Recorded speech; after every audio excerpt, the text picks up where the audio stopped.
Alright mga kabsat, ito po. Mga kabsat, may bagong kapopost lang, kanina lang to, mga ilang minutes, 18 minutes ago. O to, House Resolution 2346. Republic of the Philippines House of Representatives, Quezon City, Metro Manila, 19th Congress, 3rd Regular Session. Introduced Representative Aurelio Dong D. Gonzales Jr., David J.J. Suarez, and Manuel Suarez Mandipi. The resolution certifying that the impeachment proceedings initiated on February 5, 2025 against the Vice President Sara Duterte, the Republic of the Philippines, Sara Duterte Zimmerman, fully complied the Article 11, Section 3, Paragraph 5 of the 1987 Constitution, including the circumstances on the filing of the first 3 impeachment complaints. Whereas Article 11, Section 3, Paragraph 5 of the 1987 Constitution provides no impeachment proceeding shall be initiated against the same official more than once within a period of 1 year, whereas pursuant as an exclusive authority vested in the House of Representatives to initiate all cases of impeachment under Constitution, an impeachment complaint endorsed and verified by at least 1/3 of its membership has the presumption of legality. Whereas the House of Representatives affirms that the initiation of the impeachment proceedings against Vice President on February 5, 2025 was conducted in full compliance with the Constitution. Full compliance. O, di ba? O, ano pang hinihintay nyo? O, ang bilis sumagot ng House, ah. Kabibigay lang kanina. Sumagot na kaagad. Hindi na ginawang, di ba, 5 days to? O, yan, o. The rule of procedures in the impeachment proceedings of the House of Representatives and applicable jurisprudence. So, resolved by the House of Representatives to certify that the impeachment proceedings initiated on February 5 against Vice President of the Republic of the Philippines, Sara Zimmerman Duterte, fully complied the Article 11, Section 3, Paragraph 5 of the 1987 Constitution and the rules of procedures in impeachment proceedings of the House of Representatives, including circumstances on filing on the first 3 impeachment complaints, signed by Dodong Gonzales, David J.J. Suarez, at Manuel Jose Dalipe. O, di ba? Ano na? O, ha? Ang bilis, no? O, di ba? Ano sagot dito? The House adopted a resolution certifying that its impeachment of Vice President is fully complied with the Constitution. Again, fully complied with the Constitution. Ang bilis naman sumagot. The House also deferred the acceptance of the article of impeachment, which impeachment court remanded until it responds to the clarificatory queries of the House of Prosecutors. Diba? Diba? Diba? Ito, pakinggan natin si Con, guys. Si Ascunya. Ito, motion to dismiss. Kanina umaga lang to. Ay, shit. Nasa kom pala siya. Nasa YouTube pala. Again, guys, sa mga bagong pasok dyan, huwag kalimutan mag-like and subscribe. Pakinggan natin si Associate Justice Ascunya. Now, as the Senate constituted itself into an impeachment court for the trial of Vice President Sara Duterte, a motion to dismiss the impeachment complaint against the Vice President was manifested by Senator Judge Ronald De La Rosa and seconded by Senator Judge Bongo. The motion is questioning the legality of the said impeachment complaint. We talk about its implications tonight, and joining us is former Supreme Court Associate Justice Antonio Carpio. Good evening to you, Justice Carpio, and welcome to The Big Story. Good evening, ladies. Good evening to our viewers. Right now, the Senate is suspended, the Senate, or rather, Antonio the Carpio pala, impeachment ma'am. court, but they are debating this manifestation by Senator Bongo to dismiss the complaint altogether. Will the senators senator judges put that into a vote? And what is the legality of this motion? Well, there is a pending motion by Senator Judge Bato to dismiss the case. They're discussing it, and my opinion is that that will be unconstitutional because Ay, Bato, unconstitutional from former Supreme Court Associate Justice Antonio Carpio. Ang sakit naman yan. Sige, tuloy. the Constitution requires the Senate as an impeachment court to hear and decide the case forthwith, to decide the case, and there is no provision there which says that they can dismiss it without a trial. It says shall forthwith proceed with the trial and then decide the case.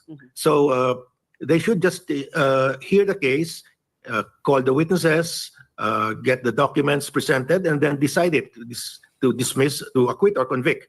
But they cannot make a judgment even before hearing a single witness or seeing a single document. That will be grave abuse of discretion. I mean, that's Grave abuse. denial of due process to the prosecution. Di ba?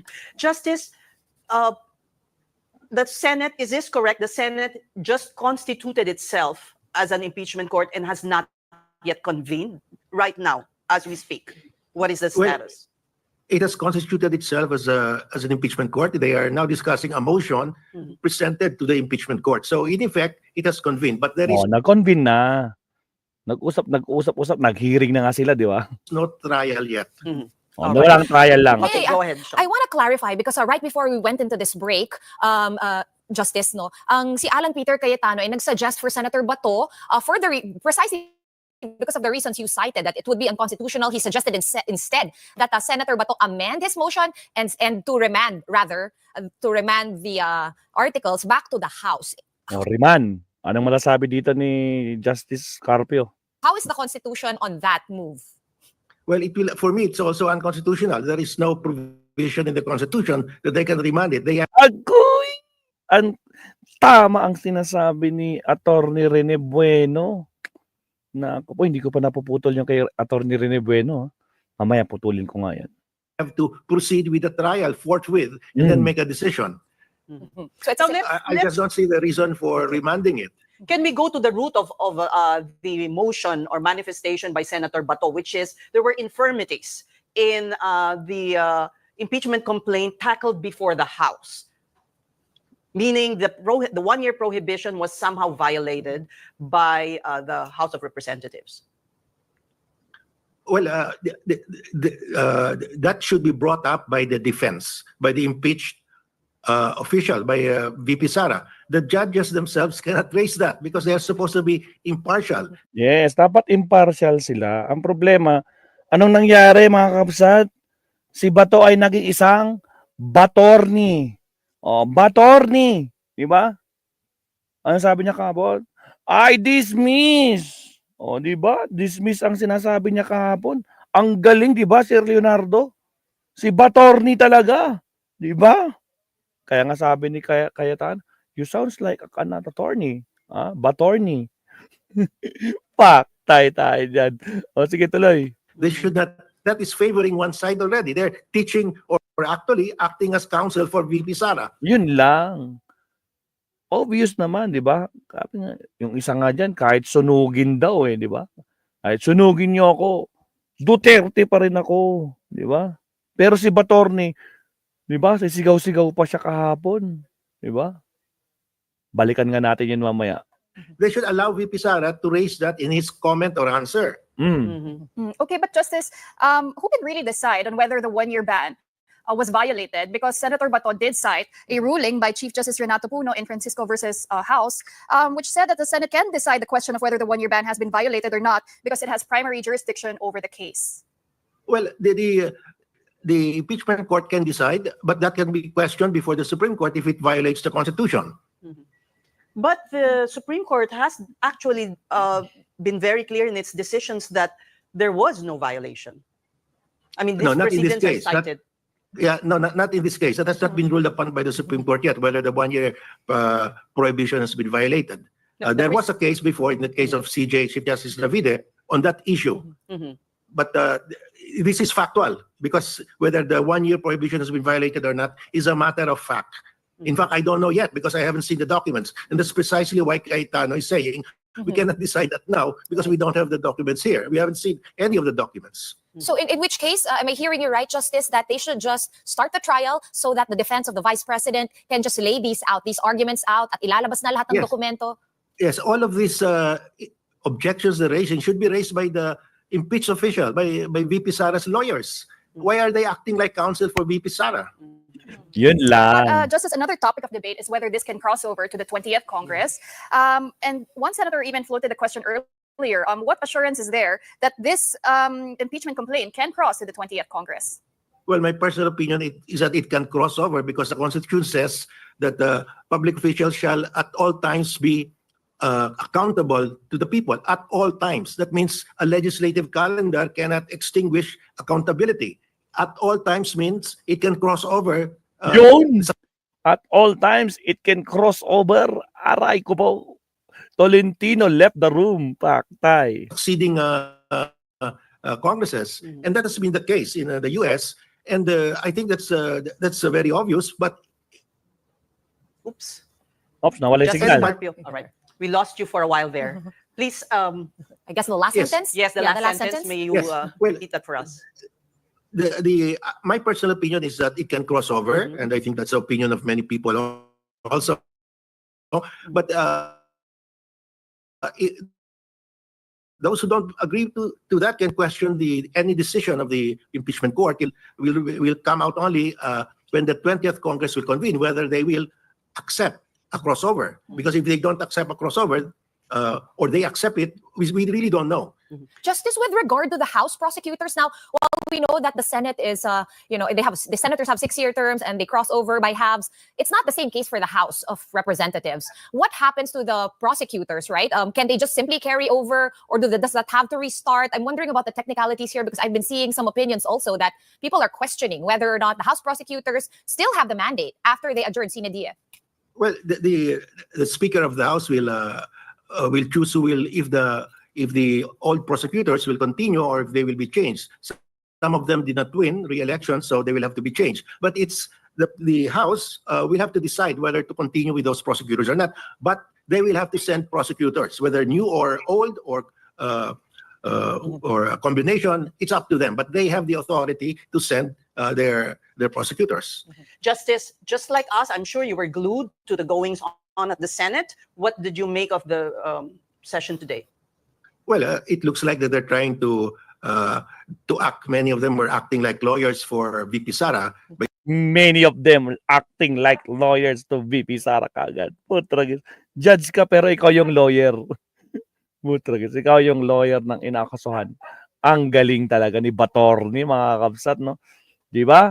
Sir Tony, nakapaw, kabsat, dapat may tubig ka sa baso or tumbler na puno ng yelo. Ha? Di malamig?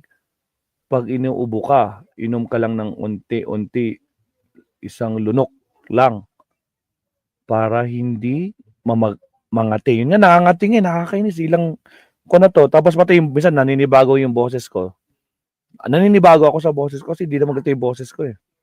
Minsan parang ang baba-baba ng boses ko. Di ba, Batorni? Smooth jazz. Si Batorni talaga eh. Oo, Batorni. Tragis na Batorni to. Anak ng kamot. Ay, shout out po, Madam Yuki Sawaki. Salamat sa iyong pa-super sticker. Thank you. God bless po. God bless. Okay, tuloy. Pasok. Associate Justice Carpio, pasok. by saying it should be dismissed, they are raising objections that should be raised by VP Sara. Why don't they just wait for the comment of VP Sara and then act on that? And what about senators who didn't don their robes? Well, their reasons were that they didn't have the robe. So I don't think that would affect their. Palusot nila, hindi pa daw, parang hindi pa daw sila nagpagawa. Ganun. Parang yung tinanong si Con, di ba, si Cynthia, Madam, asan pa yung robe nyo? Wala pa, sabi. Big sabihin, hindi pa nagagawa. Agoy. Their status as senator judges. It's a matter of it's just a ceremonial dress anyway. But they took their oath. That means they assumed the obligations and duties of a senator judges. Let me ask a hypothetical question here, Justice. What if the Senate does vote and they vote to somehow remand the impeachment back to the House, or they vote to dismiss altogether? What happens then? Well, if let us say the Senate now as an impeachment court will not continue, do anything other than continue, then the prosecutors or any taxpayer can go to the Supreme Court to question the action of the impeachment court on the basis of a violation of the Constitution. And Justice, well, the basis of this recommendation to remand it to the House is mainly because they're pointing out that the House dragged its feet in the first 3 impeachment complaints. They're saying na they took their time. Sinabi pa nga po kahapon ni Senator Cheese Escudero na pabanjing-banjing yung House. What do you make of that, of them throwing this back at the House? Go ahead, Well, Justice. that will make sense if there is no crossover. That will make sense if only the 19th Congress can hear the case, can decide the impeachment complaint. But there is a crossover, so even if they delayed it, it can continue into the next Congress, Yo. into the next Congress. So it doesn't stop the impeachment. Okay, so everything should proceed. Basically, the trial should still proceed, and that's still your stand, basically. Yeah, because that's the command of the Constitution. Trial shall forthwith proceed. And there is actually a crossover because the Constitution says the public officer shall be responsible to the people at all times. In other words, regardless of Congresses ending or renewing, they Pero sinabi naman ni Tolentino, Associate Justice, kahit anong gawin nyo, hindi tatawid sa 20th Congress. Hindi. Walang sinabi sa provisions, walang provisions sa Article 11 na tatawid. Hindi nakasulat doon. Asan doon yung sabing tatawid? Yung nahanap niya. Nakapaw, talaga naman na si Tol. Diba? are accountable to the people. All right. Well, we thank you very much for All your right. time. Thank you so much, Justice you also. Antonio. Thank you, Justice Antonio Carpio, mga kabisat.